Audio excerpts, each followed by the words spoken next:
Chapter 12, Peace Breaks Out.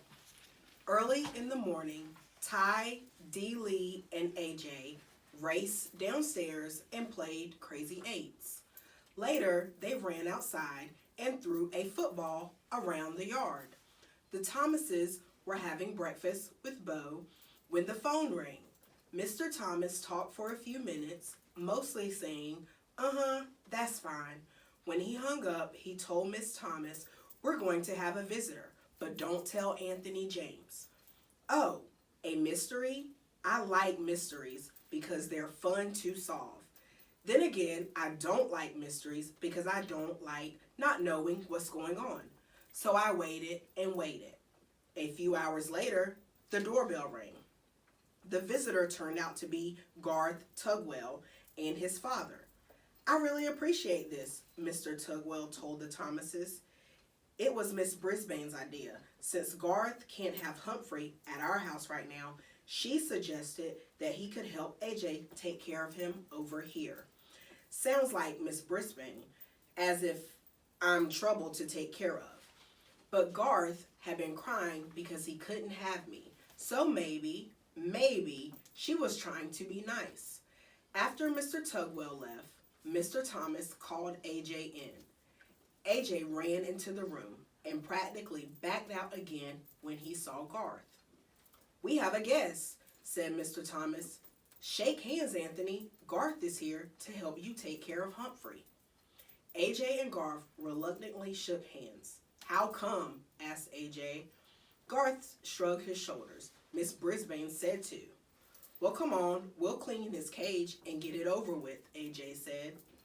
The boys didn't talk much while they cleaned the cage, but they started giggling when they cleaned up my potty corner. I don't know why that makes everybody giggle. After they stopped giggling, they started talking and kidding around. They decided to let me out of the cage, so they took a set of old books from Dee Lee's room and built me a huge maze. I love mazes. When we were all tired of that game, AJ offered to teach Garth to play Crazy Eights, and then Ty and Dee Lee joined them in a game of Go Fish. Nobody mentioned the TV, nobody shot any rubber bands. Later in the afternoon, the kids were all outside playing football. I was fast asleep until Miss Thomas came into the den with a broom and started sweeping. A minute later, Mr. Thomas entered. "What are you doing, hon?" "What does it look like?" "I'm sweeping. You know, all the snacking we do in here makes a real mess on the floor," she said. "Bo's asleep?" her husband asked. Mr. Thomas walked over to his wife and took the broom away from her. "Then you go sit down and rest a spell, hon. I'll sweep. Go on, don't argue." Miss Thomas smiled and thanked him and sat down on the couch. Mr. Thomas swept all around the outside of the room, even behind the TV. When he got there, he stopped sweeping and leaned down. "Well, I'll be," he muttered. "What's wrong?" asked Miss Thomas. "The TV is unplugged," he said. "It's unplugged?" He came out from behind the TV, plug in hand, and a very puzzled look on his face. "But it couldn't have just come unplugged while we were sitting there watching. I mean, a plug doesn't just fall out," he said. "Plug it in. See if it works," his wife told him. "Well, you guessed it. The TV came on as bright and loud as ever." "I don't get it," Mr. Thomas muttered, "but at least we don't have to pay to get it fixed." Miss Thomas stared at the screen for a few seconds, then glanced out the window at the kids playing happily outside. "Charlie, what do you say we keep it unplugged for a couple more days?" she asked. "We just won't tell the kids." Mr. Thomas grinned. Then he bent down and unplugged the TV. "Couldn't hurt," he said. He put down the broom and sat on the couch near his wife, and the two of them just sat there in the den, giggling like stop giggling, Gail. Suddenly, Mr. Thomas looked over at me. "You don't mind a little peace and quiet, do you, Humphrey?" No, I squeaked, and I promptly fell asleep. Things were a lot better when AJ, Garth, and I returned to room 26. No rubber bands flew through the air. Garth didn't trip anybody or make fun of anybody. That meant Gail didn't get in trouble for giggling. Heidi didn't get in trouble for speaking out without raising her hand because she wasn't trying to tell Miss Brisbane what Garth had done. But the best change was Saya, who did raise her hand every single day. One day, she raised her hand to volunteer to stay in during recess to clean the chalkboard. Miranda raised her hand too. Miss Brisbane chose them both. Girls, I think I can trust you to stay in here while I run this report down to the principal's office, Miss Brisbane told them. Of course she could trust them. Once the girls were alone, they began to talk. I really like your singing, Miranda told Saya. Thanks. My mom and I are going to a musical version of Cinderella over at the college this weekend, Miranda continued. We have an extra ticket. Would you like to come with us? My mom will pick you up. Saya quickly turned to face Miranda. Oh yes, I have not been to a play before. Miranda grinned. Good. I'll have my mom call your mom. Suddenly, Saya's face fell. Oh, better not. She's so busy. Give me your number and I'll have my father call your mother. Saya watched Miranda's reaction carefully. So did I. Cool. That was it. Miranda jotted down her number. Saya looked greatly relieved. I knew that Miranda's mother didn't care how well Saya's mother spoke English. Maybe now Saya would figure that out too. Another great thing that happened was that Miss Brisbane started reading a book out loud to the class. Sometimes I doze off right through those sessions.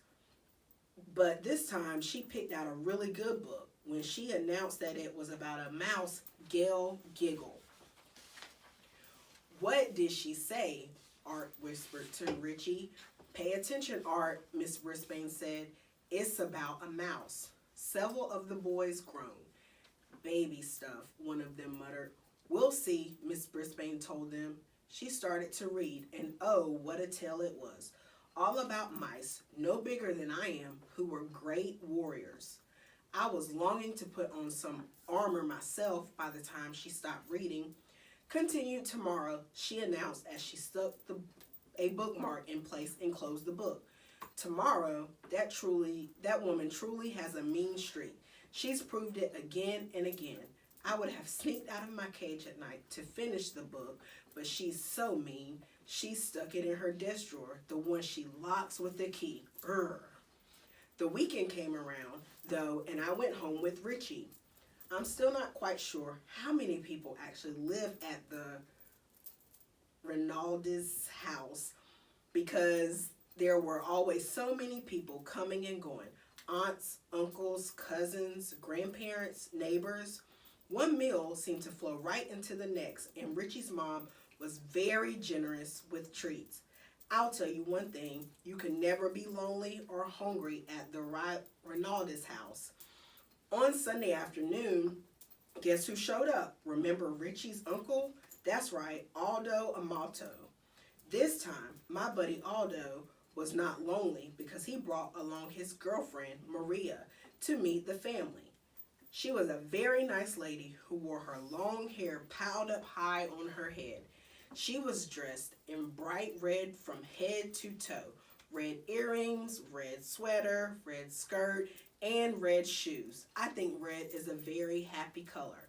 I think Maria is a very happy person, especially when she's with Aldo. Aldo Rinaldis made a big fuss over Maria and praised the bread and cookies she brought from the bakery where she worked. After all the commotion of the arrival died down, I heard Aldo tell Maria, now there's something really important I want you to meet. And he introduced her to me. Believe it or not, Humphrey is one of my best friends, he told her, and he was the very first friend I told about you. Then I'm honored to meet you, Humphrey, Maria said, smiling down at me. The pleasure is all mine, I squeaked. See, he likes you, said Aldo, and indeed I did. The world seemed like a pretty nice place for a handsome young hamster like me, I can tell you. I was sitting on top of the world when I returned to room 26 on Monday, but I just about toppled off when Miss Brisbane made an alarming announcement. Class, as you know, this will be a short week due to Thanksgiving, she said, and that means Humphrey will need a home for 4 days instead of 2. Now, who wants to volunteer? You won't believe what I'm going to say. Not one hand went up. I actually fell off my wheel. Miss Brisbane was surprised too. No one, she asked. Heidi, didn't you want to take Humphrey home? Oh yes, but we're going to my grandma's house for Thanksgiving, she explained. Art, didn't you ask for Humphrey last week? Miss Brisbane asked. Yes, but we're having all my relatives for Thanksgiving, and Mom says it wouldn't be a good time, Art explained. And so it went. Every single classmate had big plans for Thanksgiving, plans that didn't include having an extra hamster around. I was worried. I didn't want to spend 4 days alone in room 26. I worried all day Monday. I worried all day Tuesday. I worried even more all day Wednesday. And at the end of the day, Principal Morales stopped by to give Miss Brisbane an envelope. I think it was her paycheck because she was especially glad to see him. I have a huge favor to ask, she said. Sure, Sue, what is it? Asked Principal Morales. He wore a tie with little turkeys all over it. Could you possibly take Humphrey for the weekend? I had my paws crossed that he'd say yes, but Principal Morales didn't even smile. Oh, Sue, I'd love to, but we're going out of town for the holiday, he told her. Another time, I'd love to. Another time wouldn't matter. I needed a place to go now.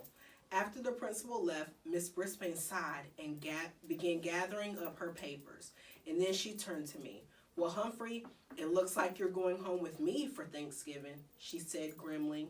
My fate was sealed. I was going to the home of the woman who had once vowed to get rid of me for 4 whole days. And frankly, I was worried I'd never come back. Tip 12. If you must leave your hamster with a caretaker, make sure that it is someone you trust.